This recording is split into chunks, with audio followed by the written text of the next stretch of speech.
안녕하세요. 저는 올해로 결혼 15년 차에 이르는 주부입니다. 사람 하나에 사연 하나씩 있다는 말이 있지만 저의 인생은 정말로 만만치가 않았습니다. 거기에는 제 성격도 한몫했을지도 몰라요. 남들에게 지기 싫어하는 성격이나 호전적인 성격, 가족의 일이라면 어떠한 것에도 굴하지 않는 모습 같은 게 말이죠. 남편은 그런 저의 모습에 끌린 사람이었습니다. 사실 저는 처음에는 남편이 그리 마음에 들지 않았어요. 너무 연약해 보이고 우유부단한 모습이 저와 맞지 않는다 생각했거든요. 그런데 만나다 보니 의외로 단단한 구석이 있는 게 어느새 저도 그 사람에게 빠져버렸어요.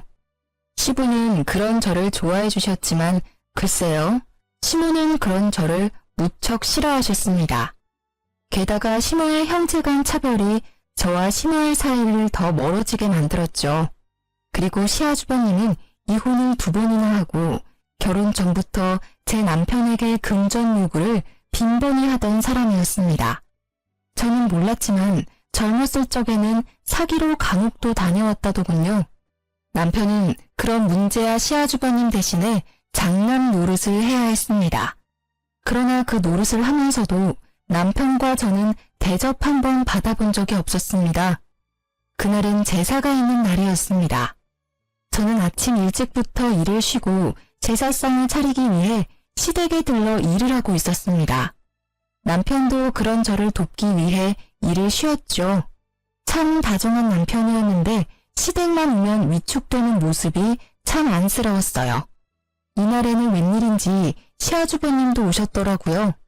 저녁 술상을 차려 방 안으로 들어가자 시모와 아주버님 그리고 남편이 심각하게 이야기를 나누고 있었어요. 아니, 심각한 건 시모와 아주버님 뿐이고 남편은 그저 불편한 표정을 짓고 있을 뿐이었죠. 야, 잘 생각해봐. 이번 사업이 성공하기만 하면 진짜 대박이야.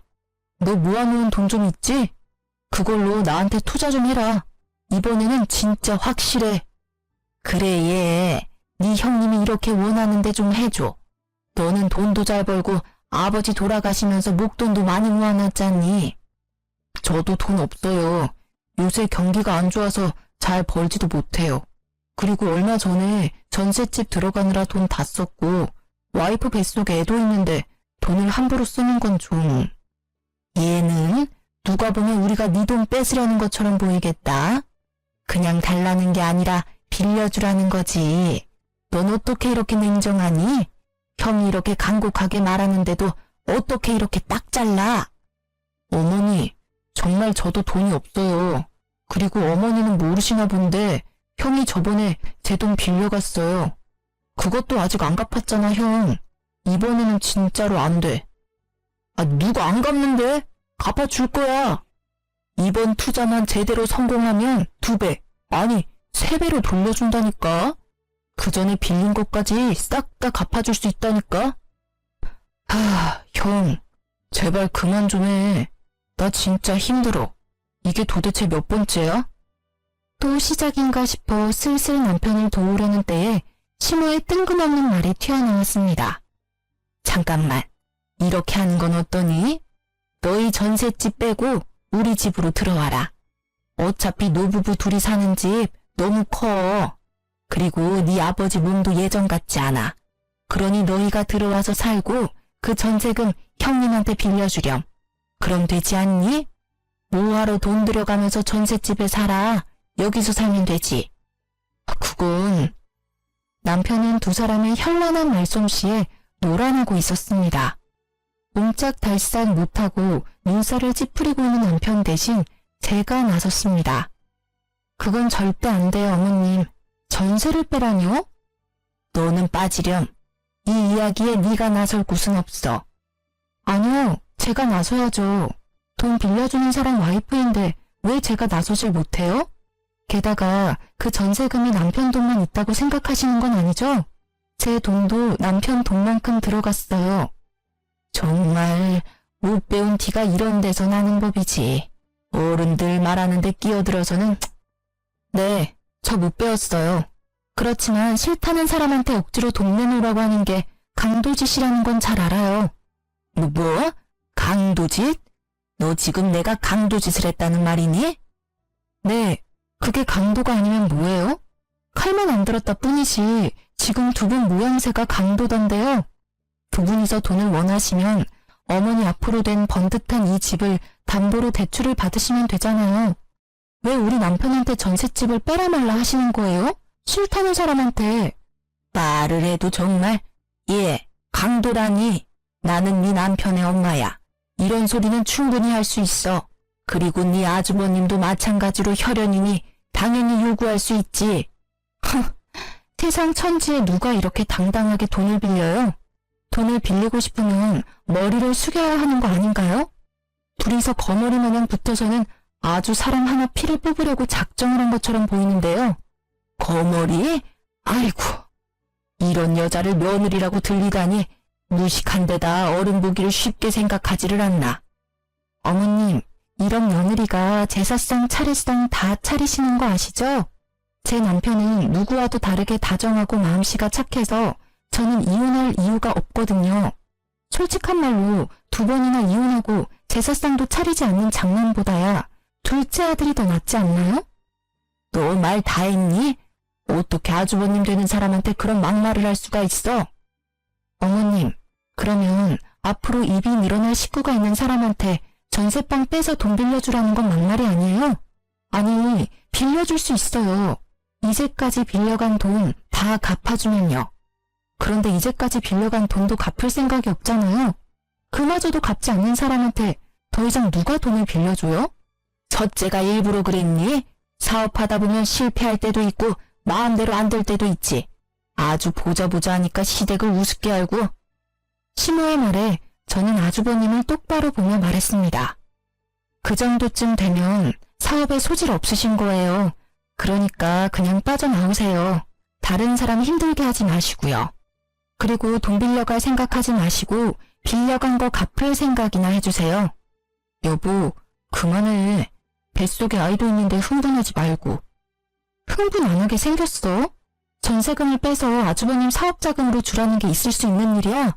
기가 차서 말이 안 나와. 몇 번을 당했는데 또 줄 것 같아? 남편은 제가 이럴 때마다 말리기 바빴습니다. 뭐 궁합이야 잘 맞긴 했어요. 제가 화내고 남편이 말린다. 이 룰대로만 하면 사고는 쳐도 일은 크게 벌어지지 않았으니까요. 그렇지만 저희끼리만 좋으면 뭐예요?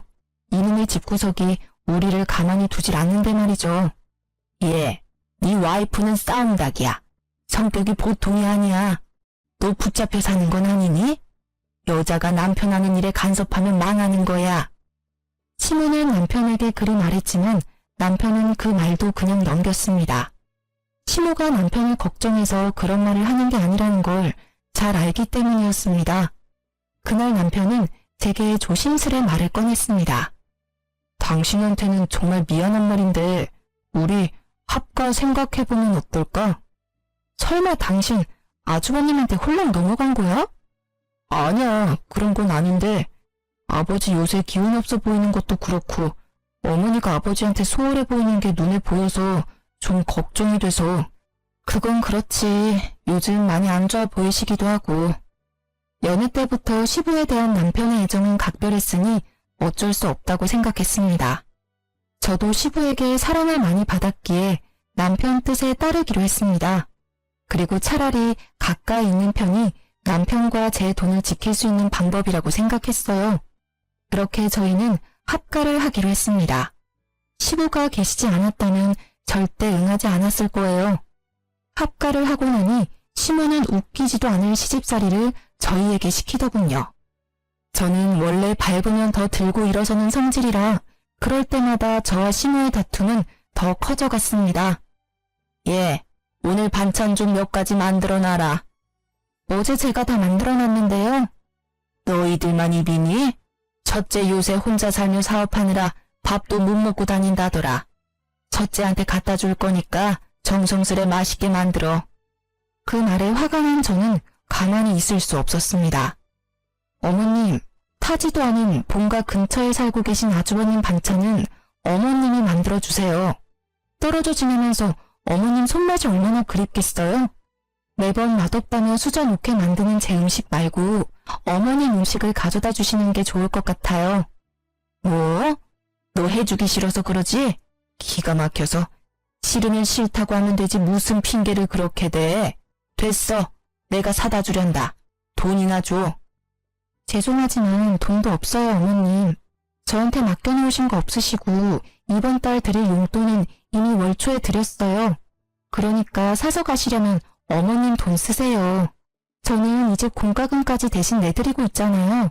그 정도는 알아서 해주세요. 그깟 공과금 얼마나 낸다고 생색이야? 용돈도 조금만 주면서 나를 이렇게 핍박해?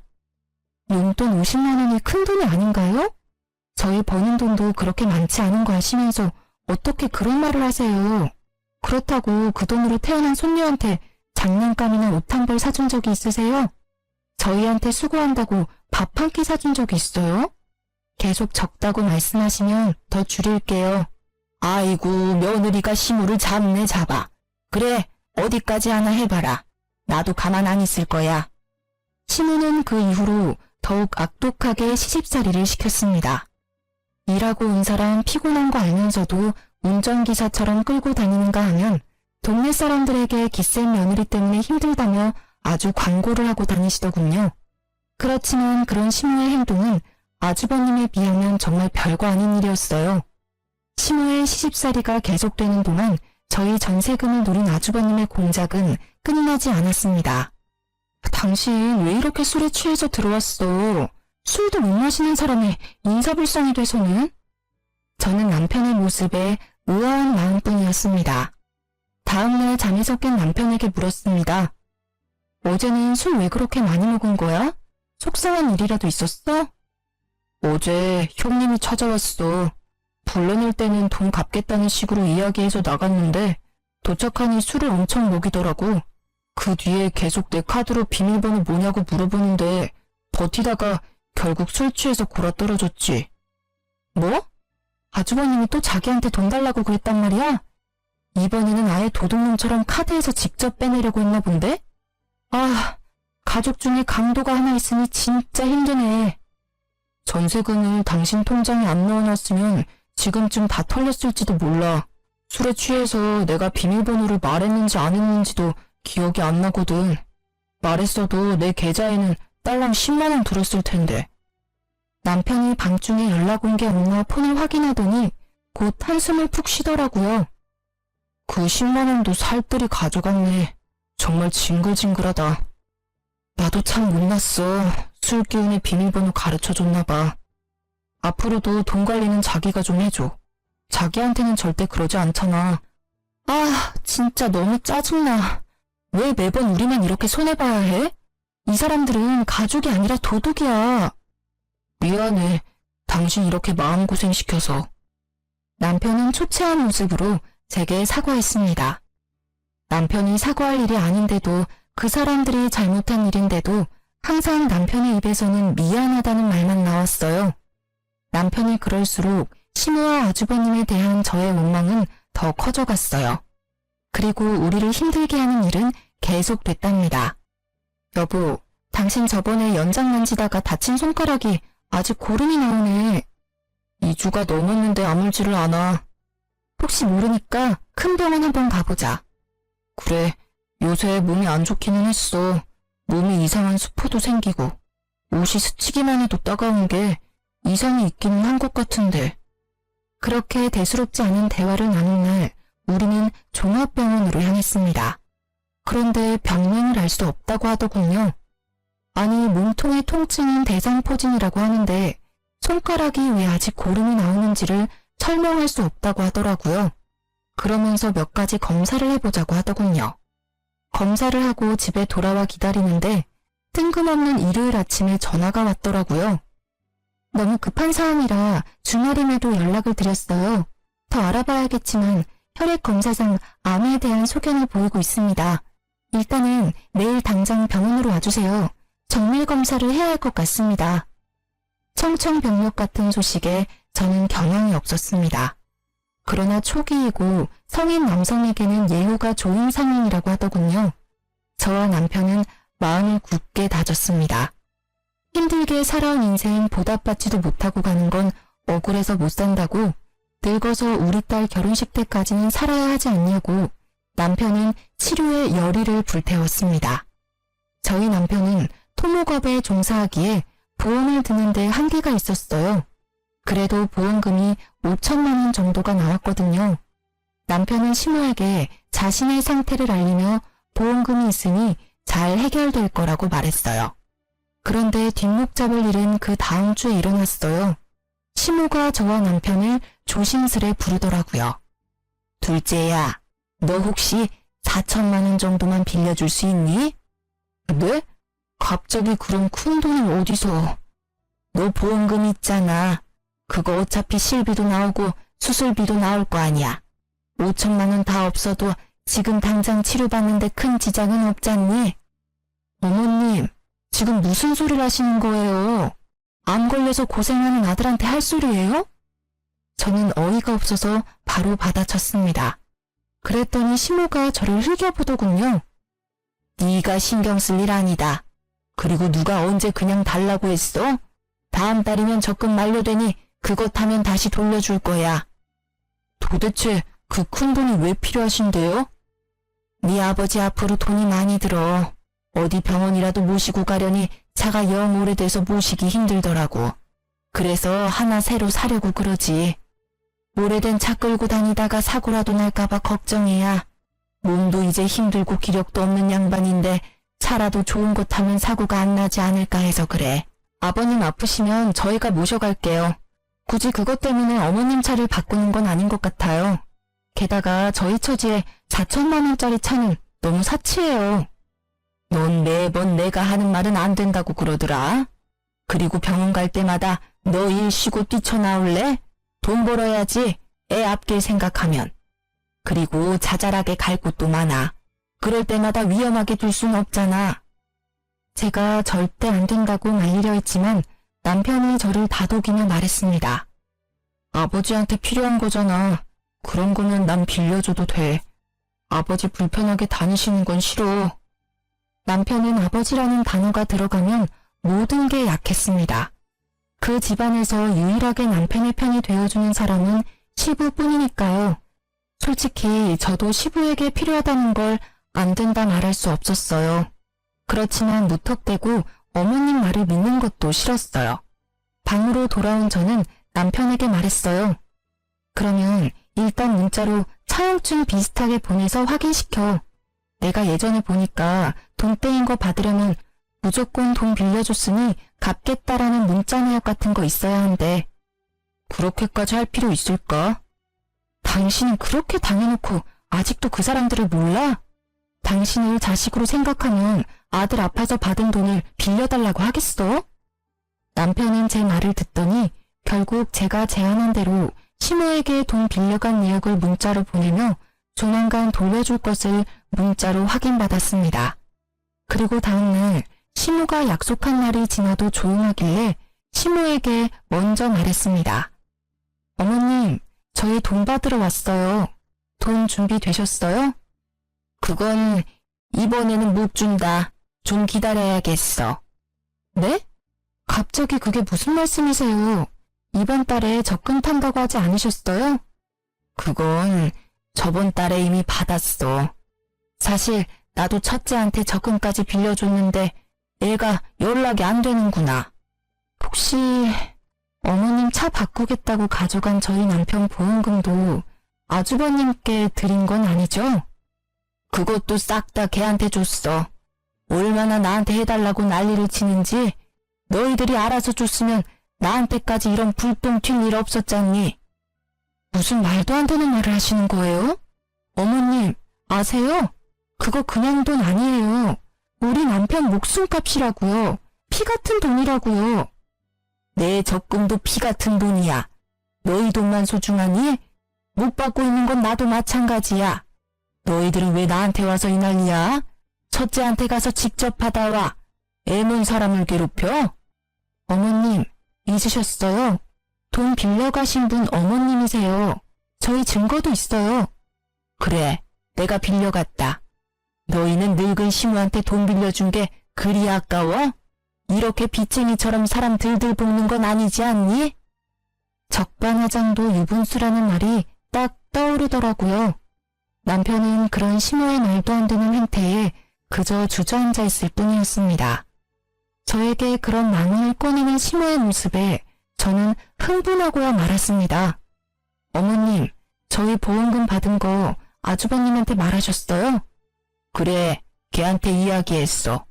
너희한테 목돈이 생겼다고 들었으니 첫째한테 도움이 될까 싶어 말한 거야. 도대체 어머님은 어째서 아주버님을 싸고 도시는 거예요? 남편도 어머니 자식이에요. 게다가 매번 시대고고 귀찮은 일 아무 말 없이 다 도맡아 하는 효자라고요. 그런 자식한테 이러시는 거 부끄럽지도 않아요? 내가 왜 부끄러워야 하니? 네 남편이 내 자식이라고? 절대 아니야. 둘째, 너는 내 자식이 아니다. 네 아버지 자식이지. 어디서 굴러먹었는지 모를 년이랑 붙어먹어서 데려온 사생아. 나는 너 절대로 내 자식이라고 인정하네. 내 자식은 첫째뿐이야. 네? 신호의 폭탄 발언에 남편은 놀라 벙벙한 표정이었고 저는 저대로 당황해 말이 안 나오더군요. 그런 한편으로는 이 상황들이 이제야 이해가 가기 시작했습니다. 너 3살 때 네 아버지가 너를 데려왔어. 우리 호적에 입양시키자고. 나는 첫째 아들이 있는데 왜 또 아들을 데려왔나 싶었어. 남편의 성화에 양자의 연을 맺긴 했는데 나중에야 제대로 알게 됐지. 네가 밖에서 낳아온 자식이란 걸. 나중에 알아보니 그 여자는 죽었고 네 아버지가 널 불쌍하게 여겨서 데려왔다는 걸 알았어. 저는 그 말에 심호가 남편을 못살게 굴었던 이유를 알 것 같았습니다. 그래도 이건 아니죠. 보기 싫었으면 쫓아보내고 연 끊으면 될 일을 이렇게 두고두고 괴롭혔다니. 난 내 자식 힘들어하는 꼴은 못 봐. 왜 내가 그걸 봐야 해? 너희들 죽을 때까지 우리 수발 들라고 합가하라고 한 거야. 내가 너한테 애정 한 조각이라도 있을 줄 알았니? 뻔뻔하기도 해라. 저는 심호의 말에 분노가 치미는 것을 느꼈습니다. 지금껏 이 집안의 크고 작은 일을 해결한 건 우리 남편이라고요. 매번 사고만 치는 아주버님이 뭘 해준 게 있다고 매번 감싸는 건데요. 평소에는 집에 오지도 않다가 돈만 필요하면 어슬렁거리며 와서는 사람들 돈 다 빌려서 가져가서는 안 갚고, 그런 사람이란 걸 알면서 어떻게 우리 남편 보험금을 가져가서 그런 사기꾼한테 전해줄 수가 있어요. 어머님도 똑같아요. 똑같은 사기꾼이라고요. 누가 사기꾼이야? 우리 첫째는 그런 짓 안 해. 재수가 없어서 계속 미끄러지기는 하지만 걔도 뒤에서 잘 받쳐주면 성공할 거라고. 보험금 그게 그렇게 중요해? 그냥 콱 죽어버리지 그랬니? 꼴도 보기 싫은 네 얼굴 볼 때마다 짜증이 얼마나 나는지 알고는 있니? 차라리 네 아버지를 닮았으면 정이라도 조금은 갔을 것을. 그 여자를 빼다 박았는지 정이라고는 안 가는 얼굴을 하고선. 그만하세요. 그런 소리 들을 만한 사람 아니에요. 어머님만 그런 줄 아세요? 저도 똑같아요. 아주버님 얼굴만 보면 치가 떨린다고요. 이번에는 어떤 사고를 쳤을까, 또 돈을 요구하면 어떡하나 하면서. 그러니 이번에도 아주버님 감싸주시면 저 진짜 용서 못해요. 아주버님은 어디 가셨어요? 그걸 낸들 아니? 나도 연락이 안 되는데. 설사 알아도 내가 너희한테 알려주겠니? 애를 이렇게 잡아먹으려고 난리들을 치는데. 화가 머리끝까지 난 저와는 반대로 남편은 도리어 차분해진 표정이었습니다. 이때 남편은 알게 되었다고 해요. 자신이 그렇게 노력해도 어머님께 인정받지 못한 이유를요. 그 이유를 알게 되어 오히려 홀가분했다고 하더군요. 결국 돈 4천만 원을 사기로 잃게 된 저희는 이제 치료에만 집중하자며 시댁에서 나오기로 했습니다. 아파서 요양하겠다고 하니 심호가 막지는 않더군요. 잘못한 일이 있으니 잡지 못한 것도 있겠죠. 그 뒤 시부가 죽고는 시댁과 완전히 연락이 끊어져 2년도 이대로 끊어지나 하는 작은 기대를 하고 있었어요. 그러나 그것도 1년을 넘기지는 못했습니다. 남편은 1차 치료를 끝내고 요양 겸 쉬고 있던 중이었습니다. 저는 그런 남편의 수발을 들기 위해 일을 그만두고 퇴직금을 받아 나온 상태였죠. 그날의 평화를 깬 것도 시모의 전화 때문이었습니다. 너 혹시 돈 100만 원 정도만 빌려줄 수 있니? 갑자기 전화하셔서 또 돈 이야기세요? 이번에는 뭐 때문에 필요하신데요? 말하는 뽐새하고는 친구 아들 결혼시킨다고 해서 축의금 하려고 그런다. 요새 너희들이 도통 들리지 않으니 돈이 없어서 말이다. 너희도 그렇지 한 번도 연락을 안 해? 매달 시댁에 용돈을 드리던 저는 그 당시 괘씸한 마음에 돈을 돌려받기 전까지는 용돈을 드리지 않기로 결심했었어요. 결국 돈이 궁해진 시모가 연락을 하신 거였어요. 그런데 어째 기분이 이상하더라고요. 친척 집에 축의금을 내도 그것보다는 적게 낼 양반이 갑자기 100만 원? 물론 그 금액을 다 축의금에 내지는 않아도 뭔가 쓸 곳이 있을 거라는 생각에 시모의 뒤를 쫓았습니다. 돈이 얽혀있으면 꼭 등장하는 아주버님 생각 때문에요. 시모가 택시를 타고 내린 곳은 어느 화려한 예식장 앞이었습니다. 소문으로도 대관료와 식대가 어마어마하다는 이 예식장에 시모는 무슨 일로 들렸을까 하는 차에 저는 소름이 쫙 끼쳤습니다. 로비 화면에 떠있는 결혼 커플 사진에 아주버님의 얼굴이 떡하니 붙어 있었기 때문이었습니다. 감히 내 남편 안보험금을 사기쳐놓고 이런 비싼 곳에서 결혼식을 할 생각을 하다니 화려하게 치장된 그 모습이 괘씸해서 팔을 주체할 수 없었습니다. 애써 냉정해진 저는 드디어 꼬리를 잡았다고 생각했습니다. 가만 보니 아주버님의 결혼식에는 시부모가 아닌 다른 사람이 혼주석에 앉아 있었습니다. 세 번째로 하는 결혼식임을 숨기고 싶었던 건지 그것도 아니면 집안 사람들이 가진 부정적인 이미지를 상대 측에 알려주고 싶지 않았던 건지도 모릅니다. 저는 아주버님이 대화를 나눌 때 불쑥 끼어들었습니다. 안녕하세요. 오랜만에 뵙네요. 제가 나타나자 아주버님의 얼굴이 굳었습니다. 그러더니 다른 사람들에게 잠시 실례한다며 저를 옆으로 끌었습니다. 여기는 어떻게? 그러게요. 제가 여길 어떻게 왔을까요? 그런데 결혼식을 굉장히 성대하게 치르시네요. 축하드려요. 그런데 우리 할 얘기가 있죠? 재수씨, 나 30분 뒤면 결혼식이에요. 결혼식 끝나고 이야기해도 되잖아요.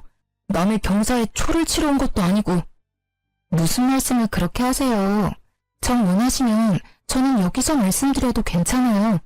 하객 알바까지 쓴 것 같은데 정말로 괜찮으신 거 맞아요? 아내가 될 예비 신부님이 모든 걸 알아도? 알았어요.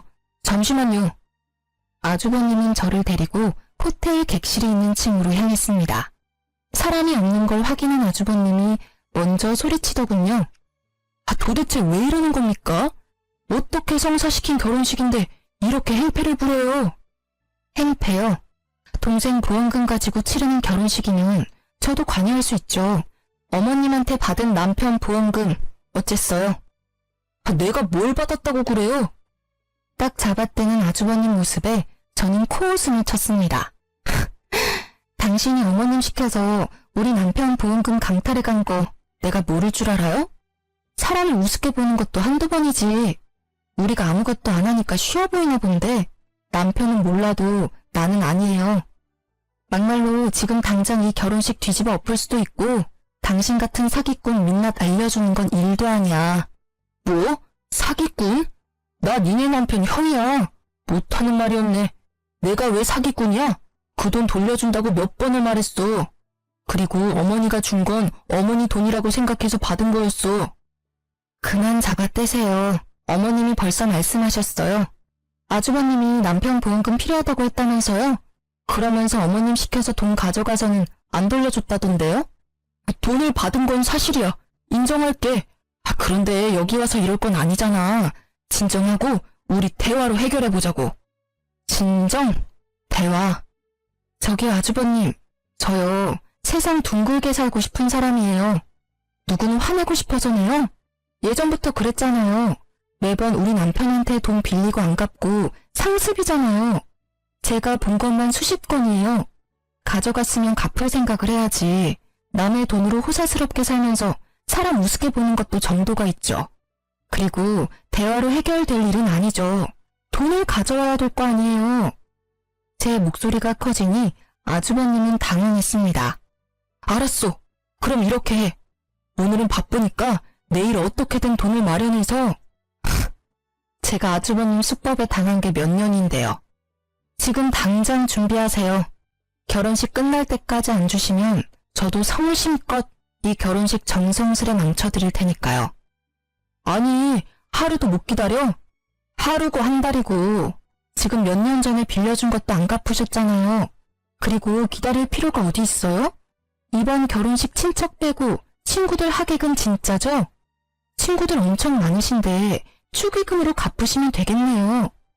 그걸 가져갈 생각을 하다니, 그건 내가 받은 내 결혼 축하금이라고요.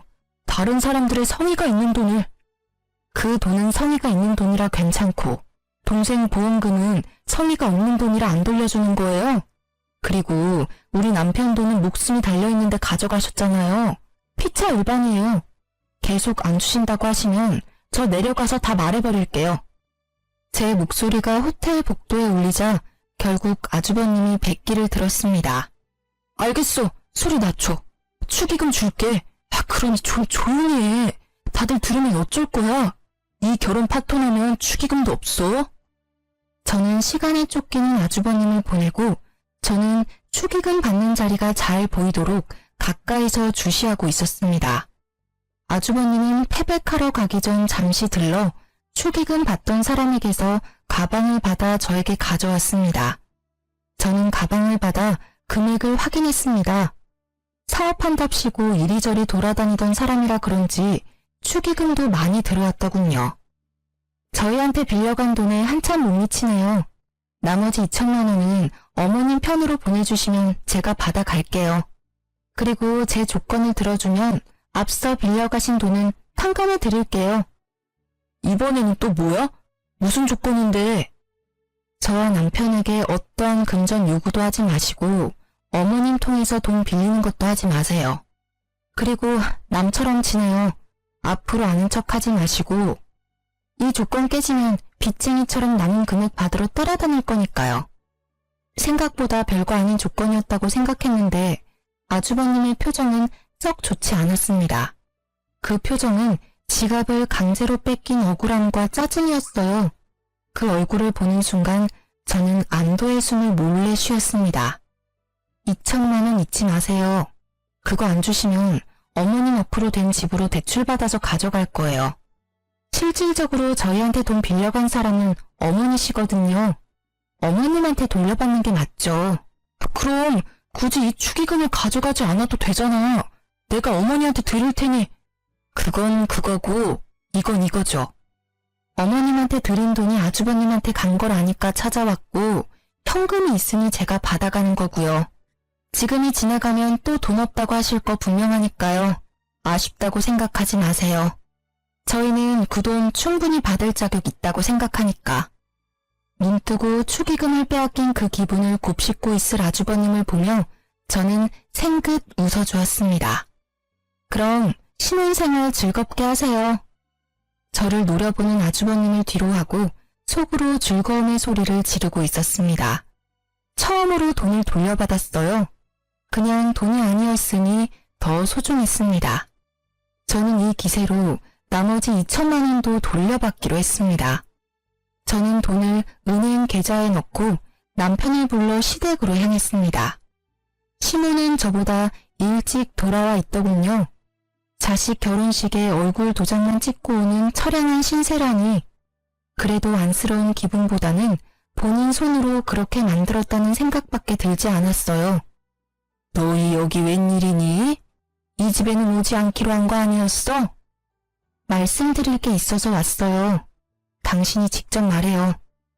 저는 남편을 바라보며 말했습니다. 남편은 준비해온 서류를 내보이며 시모에게 말했습니다. 어머니, 제가 생각해봤는데 저를 파양해주세요. 저는 더 이상 어머니의 아들이고 싶지 않습니다. 남편의 입에서 튀어나온 말에 시모의 얼굴이 악독하게 변했습니다. 뭐? 네가 뭔데 파양을 하라 마라 하는 거냐? 이제껏 입혀주고 재워주고 먹여줬더니 이렇게 은혜를 원수로 갚아?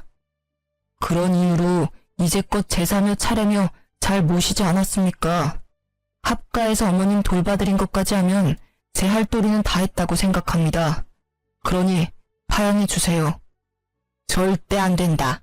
파양이라니. 누굴 바보로 하니? 너희가 나 모시기 싫어서 그런 말 하는 거 안다. 그래서 반년 동안 연락 안 하고 살지 않았니? 그 정도 시간이면 반성했을 거라 생각했는데 그게 아니라 딴 생각을 해? 이제 그만하세요, 어머님. 저희도 더 이상 어머님 모시고 살 여력이 안 돼요. 이도 병원 치료 중이라 일도 못하고 힘들다고요. 게다가 친자식도 아니라며 타박 주셨잖아요. 그냥 서로 편하게 파양하세요. 파양? 내가 누구 좋으라고 그런 거래. 나는 죽을 때까지 너희한테 붙어 살 거야. 내가 죽을 곳이 네 집이라는 것만 알아둬라. 너는 내 자식은 아니지만 나를 돌봐야 할 이유가 있어. 천년의 자식을 거둬줬더니 그래서 죽을 때까지 저희에게 수발을 받으시겠다는 생각이세요? 그래, 내 자식 고생시키기는 싫으니 너한테 붙어 있어야지 어떡하니? 그럼 안 되겠네요. 어머님이 싫으시다면 재판으로 할까요? 이제껏 어머님이 남편이 제 핏줄이 아니라고 괴롭힌 것, 과도하게 금전 요구하신 것, 그런 것들이 다 증거가 되거든요. 저희는 뭐든 파양만 하면 되니까요. 나는 절대 허락 못한다. 너희는 절대로 이 집에서 못 나가. 나한테 신세진 값은 받아야지. 막무가내로 안 된다는 시모에게 저는 그분의 가장 큰 약점을 들이밀었습니다. 제가 얼마 전에 아주버님을 배웠어요. 결혼식장에서요. 벌써 몇 번째 결혼인지는 모르겠지만 여자 쪽 집안이 엄청 좋아 보이던데 어머님이 여기에 합의하지 않으면 저는 이 길로 아주버님 장인어른 댁으로 찾아갈 수밖에 없어요. 주소를 알아놨거든요. 마지막 말은 거짓이었지만 시모의 얼굴은 새파랗게 변했습니다. 명절에 와보지도 않고 집에 도움도 안 되는 장손이 뭐가 그리 좋아서 싸고 도는지. 안 된다. 네 형은 건드리지 마. 이제 마음 잡고 잘 사는 애야. 왜 그 애를 건드리는 거야? 어머님께서 파양해 주시면 건드릴 필요도 없고 아예 만나지도 않을 거예요. 그 서류 작성하시면 우리와는 남이니까 서로 얼굴 마주칠 필요도 없어요. 아니면 제가 그 집에 찾아가서 어머님이 아주버님 친모이고 외방 자식인 둘째 아들 피 같은 보험금 사기쳐서 가져갔다고 말할 거예요. 악에 바친 제 말에 결국 무너진 건 시모였습니다. 그 애는 건드리지 말라며 저희를 노려보며 합의서를 작성해 주더군요. 저희는 드디어 남이 되는 첫 발을 디디게 됐습니다. 그리고 저는 상쾌한 시모에게 마지막 결정타를 날렸습니다. 그리고 그 결혼식에서 아주버님이 가져가신 돈 4천 중에 2천은 돌려받았어요. 나머지 2천은 어머님께 돌려받으려고요. 잘 아시겠지만 저희는 아주버님한테 빌려드린 게 아니라 어머님한테 빌려드렸잖아요. 빠른 시일 내에 갚아주세요. 돈 없다. 나도 너희랑 똑같이 첫째한테 다 털어넣었어. 그러면 이 집이라도 팔아서 갚으시면 되겠네요. 그리고 아주버님 댁으로 들어가시면 딱 좋고요. 그걸 말이라고 하니? 왜 내 새끼가 그 고생을 해야 해? 그러니까요. 우리 남편한테 잘해주셨으면 끝까지 모시고 살았을 텐데. 이제 남이라 그럴 수도 없겠네요. 어쨌든 2천만 원은 빨리 갚아주세요. 안 갚으면 아주버님한테 갚으라고 할 테니까요. 결국 파양 합의서에 사인한 시모는 며칠 뒤 2천만 원을 보내왔습니다. 어떻게 구한 돈인지 알 수 없었으나 그 돈을 받고 얼마나 마음이 놓이는지 남편 치료에 집중할 수 있어서 다행이라는 생각만 들었어요. 그렇게 저희와 시댁 인연은 모두 끊어졌습니다. 남편은 몸 상태가 좋아지고 있었고 아이도 잘 크고 있어요. 한번 시모가 저희를 찾아온 적이 있었어요. 시모의 남동생, 그러니까 남편의 전 외삼촌이 저희에게 시모를 데려왔더라고요. 알고 보니 아주버님이 시모의 땅 문서를 가지고 가 몰래 팔았고 시모는 그것도 모르고 집에 있다가 그 집을 산 사람들에 의해 쫓겨났다고 하더군요. 그래서 너희가 네 모친을 받아주면 안 되겠니? 죄송합니다. 이제 법적으로 저와 관련 없는 분이세요. 제가 모실 이유 없습니다. 여기서 이럴 게 아니라 형님께 모시고 가세요. 어머님이 그리 아끼셨으니 잘 모실 겁니다. 봐라, 이 악독한 것들. 길러준 은혜도 모르는 이 망할 년놈들. 내 자식으로 키워줬더니 이렇게 은혜를 원수로 갚아? 어머님, 말씀은 똑바로 하셔야죠. 은혜를 원수로 갚은 건 어머님이세요. 그러게 차별하지 말고 잘 키워줬으면 지금쯤 저희 남편이 어머님께 잘했겠죠. 장인 장모한테도 그리 살뜰하게 대하는 이 착한 아들을 어떻게 그렇게 모질게 굴어서 정을 떼게 만들어요? 당신 그만해. 어쨌든 외삼촌, 다시 한번 말씀드리지만 저희는 못 모셔요. 헛걸음하시게 한 것 같아 죄송하지만 형님께 가보시는 게 좋을 것 같습니다. 끊어내는 남편 말에 외삼촌이 머뭇거리며 말했습니다.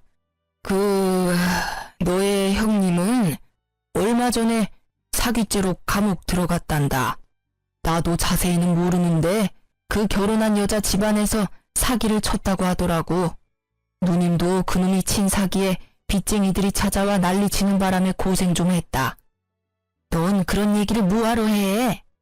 누님, 이제 그만 좀 하세요. 땅 문서 갖고 도망친 놈 뭐하러 두둔하시는 거예요? 마음을 곱게 쓰셨으면 말년에 이 고생은 안 하셨을 텐데. 남이사, 마음을 곱게 쓰던 못생기게 쓰던 그게 너랑 뭔 상관이야? 상관이 왜 없어요? 얘들까지 안 받아주면 누님을 제가 모셔야 한다고요. 저희는 그렇게 할 수 있는 상황도 아니고 어째서 제 자식들한테 고모까지 모시라고 해야 하냐고요. 왜 네가 모셔? 나 여기에 두고 가라. 죽더라도 여기서 죽어버릴라니까. 제발 좀 그만하세요. 자식을 어떻게 키웠으면 늙은 놈 혼자 사는 집을 몰래 팔아버릴 수가 있어요? 제 엄마 무시하고 혼주석에 알바를 올릴 생각을 하냐고요. 사기치고 나서 누님한테 다 뒤집어 씌우는 그런 몸팽이에요. 누님, 제발 정신 좀 차려요. 친자식이 저런 짓 한 거면 이미 폐륜이나 마찬가지라고요. 그래도 내 자식이야. 내 핏줄이라고. 그놈이 그런 짓을 했어도 나는 후회하면 안 된다. 그러면 그년한테 지고 마는 거야. 외삼촌에게 한 소리 들은 시모가 되려 화를 내자 외삼촌이 한숨을 푹 쉬며 고개를 절레절레 흔들었습니다. 이후 어쩔 수 없이 외삼촌이 시모를 모시고 갔습니다. 저희는 두 사람이 나가시고 가슴을 쓸어내렸습니다. 만약 파양을 하지 않았다면 아주버님의 사기에 대한 여파가 우리에게까지 미쳤을지도 모른다는 생각을 했거든요. 나중에 외삼촌이 시모를 요양원에 모셨다고 하더군요. 그렇게 진짜로 저희와 시모의 연은 끊어졌습니다. 적고 보니 정말 파란만장한 일들의 연속이네요. 남편은 병마를 딛고 지금은 일도 다시 시작하며 잘 지내고 있습니다. 저도 강도 같은 시댁 걱정을 하지 않으니 생활이 여유로워졌어요. 우리 가정을 지킬 수 있어 다행이라고 생각합니다. 세상에 나쁜 놈이 없는 사람 등쳐먹는 사기꾼이라고 그런 사람들은 인연을 끊는 게 답인 것 같아요. 긴 사연을 들어주신 분들에게 감사의 마음을 드리고 싶네요. 내일은 오늘보다 더 행복하시길 바랍니다.